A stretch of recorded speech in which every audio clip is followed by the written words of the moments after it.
ನಮಸ್ಕಾರ. ಹೋಮ್ಗೆ ಸ್ವಾಗತ.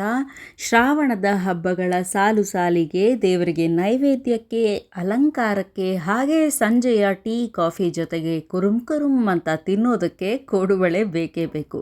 ಇನ್ನೇನು ಗೋಕುಲಾಷ್ಟಮಿ ಬಂತು, ಮುಂದೆ ಗಣೇಶ ಚತುರ್ಥಿ ಕಾಯ್ತಾ ಇದೆ, ಹಾಗೆ ದೀಪಾವಳಿ ಕೂಡ ಬರುತ್ತೆ. ಕೋಡುಬಳೆಯ ರೆಸಿಪಿಗೆ ಈಗ ಎಲ್ಲಿಲ್ಲದ ಬೇಡಿಕೆ. ನಾನು ಅಥೆಂಟಿಕ್ ಆದ ಕೋಡುಬಳೆ ಮಾಡುವ ವಿಧಾನವನ್ನು ನನ್ನ ಯೂಟ್ಯೂಬ್ ಚಾನಲ್ನಲ್ಲಿ ಶೇರ್ ಮಾಡ್ಕೊಂಡಿದ್ದೀನಿ. ಕೋಡುಬಳೆಯನ್ನು ಹೇಗೆ ಕ್ರಿಸ್ಪಿ ಮಾಡೋದು, ಹೇಗೆ ಅದು ಖಾರವಾಗಿ ಗರಿಗರಿಯಾಗಿ ಒಂದು ವಾರಗಳ ಕಾಲ ಇಟ್ಟರೂ ಕೂಡ ಕೆಡದೇ ಇರುತ್ತೆ ಮಾಡೋದು ಹೇಗೆ ಅನ್ನೋ ಟಿಪ್ಸನ್ನು ನಾನು ನನ್ನ ವಿಡಿಯೋದಲ್ಲಿ ಶೇರ್ ಮಾಡ್ಕೊಂಡಿದ್ದೀನಿ. ಈ ವಿಡಿಯೋ ನಿಮಗೆ ಇಷ್ಟ ಆಗ್ಬೋದು. ಅದರ ವಿವರಗಳು ಡೀಟೇಲ್ಡಾಗಿ ಹೇಳಿದ್ದೀನಿ. ದಯವಿಟ್ಟು ನೋಡಿ, ಸಬ್ಸ್ಕ್ರೈಬ್ ಮಾಡಿ, ಲೈಕ್ ಮಾಡಿ ಮತ್ತು ಶೇರ್ ಮಾಡಿ.